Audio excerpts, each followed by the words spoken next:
வணக்கம். நம்ம சேனல் புதுசாக பார்க்குறீங்க அப்படி வந்து சப்ஸ்கிரைப் பண்ணுங்க. அப்படி பார்த்துட்டு இருக்காங்க, லைக் பண்ணி கமெண்ட் பண்ணி ஃப்ரெண்ட்ஸ் எங்களுக்குலாம் ஷேர் பண்ணுங்க. நம்ம சேனலுக்கு இப்போ எந்த படத்தை ரிவ்யூ பற்றி பார்க்க போகிறோம் அப்படின்னு சொல்லி பார்த்தோம்னா, பகலறியான் அப்படிங்கிற படத்தோட ரிவ்யூ பற்றி தான் பார்க்க போகிறோம்.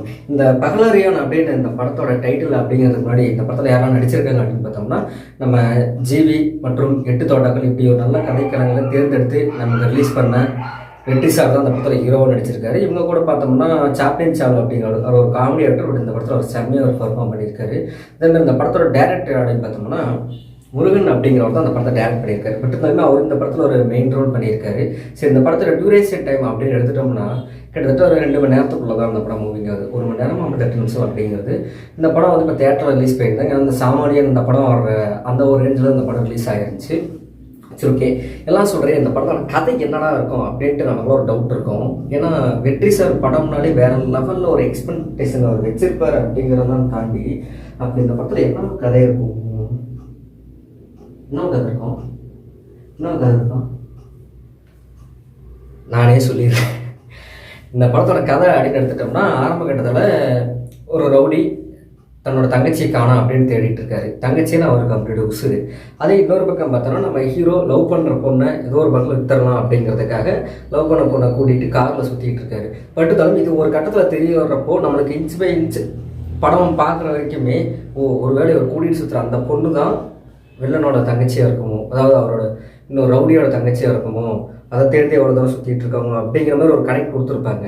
பட் அந்த ரவுடி தேடிட்டு இருக்க அவரோட தங்கச்சி கிடைச்சாங்களே இல்லையா, நம்ம ஹீரோ பின்னாடி லவ் பண்ண பொண்ணை ஏமாற்றிட்டு ஏதோ ஒரு வயலுக்காக பின்னாடி சுற்றிட்டு இருப்பாரு. அப்படிங்கிற அந்த பொண்ணை அவங்க வீட்டில் கொண்டு போய் விட்டாரா இல்லை கல்யாணம் பண்ணாரா இல்லையா, இந்த 2 கதைக்கு என்ன ஒரு சம்மந்தம் அப்படிங்கிறது தான் இந்த படத்தோட கதையே. எனக்கு தெரிஞ்சு உங்களுக்கு நான் சொன்ன கதையை பார்க்கும்போது ஆக்சுவலாக ஒருத்தர் தங்கச்சியை காணும், அந்த தங்கச்சிக்காக என்ன வேணால் பண்ணுவேன், ஆனால் எத்தனை பேர் இருந்தாலும் நான் வெட்டி சாய்ப்பேன், என் தங்கச்சி கொண்டு எத்தனை விட்டாலும் நான் வெட்டுவாங்க அப்படிங்கிற ஒரு கேரக்டர் முருகன் அப்படிங்கிறவர் இந்த படத்தோட டேரக்டர் ரோல் பண்ணியிருக்காரு.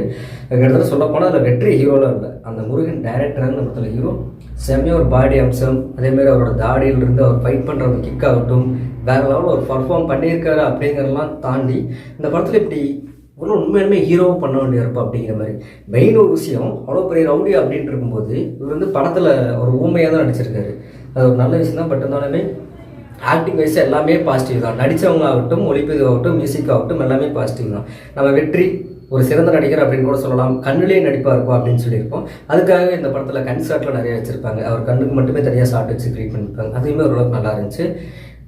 இதெல்லாம் தாண்டி லைட்டில் போகுதான். சரி, இதெல்லாம் தாண்டி படத்தில் நம்ம ஹீரோனால பாதிக்கப்பட்ட ஒருத்தர் மாட்டிக்கிறதப்போ அவருக்கு வந்து முடியெல்லாம் பிடிங்கி விட்டவுடனே அவனை பழி வாங்குற மாறுறா அப்படின்னு சொல்லிட்டு தலையெல்லாம் மொட்டை அடிச்சுட்டு ஒரு பழி வாங்கணும் அப்படின்ட்டு ஒரு கும்பல் சுற்றிட்டு இருக்கோம். அவரோட பர்ஃபார்மன்ஸும் நல்லாயிருக்கும். பட் இருந்தாலும் அவர் வர்ற சீன்ஸ்லாம் பார்க்கும்போது ஏதோ ஒன்று பண்ண போகிறா, இவன் என்ன பண்ண போகிறான்னு எனக்கு தெரியல அப்படின்லாம் தோணும். பட் இருந்தாலும் அவருமே அந்தளவுக்கு கொடுத்த பர்ஃபார்மன்ஸ் கரெக்டாக பண்ணியிருக்காரு. ஹீரோயின் எடுத்துட்டோம்னா லவ் பண்ணுறாங்க, சுற்றுறாங்க, பட் கிளைமேக்ஸில் செத்து போயிடுறாங்க. ஸோ இவங்க இந்த கதையில் எல்லாத்தையுமே கரெக்டாக கொண்டு வந்திருந்தாங்க. இதுதான் கதை அப்படின்னு எனக்கு தெரிஞ்சுக்கிறதுக்கே ஒரு 1 மணி நேரத்துக்கு மேலே ஆயிடுச்சு.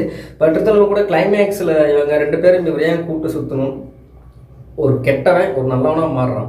பட் அவன் நல்லவனாக மாறி என்ன பண்ணிட்டான், இறந்துறாரு. ஹீரோ வெற்றியாக இறந்துறாரு. அவர் யாருக்காக எல்லாம் பண்ணாரோ அந்த பொண்ணு ஹீரோயினுமே இறந்துருது.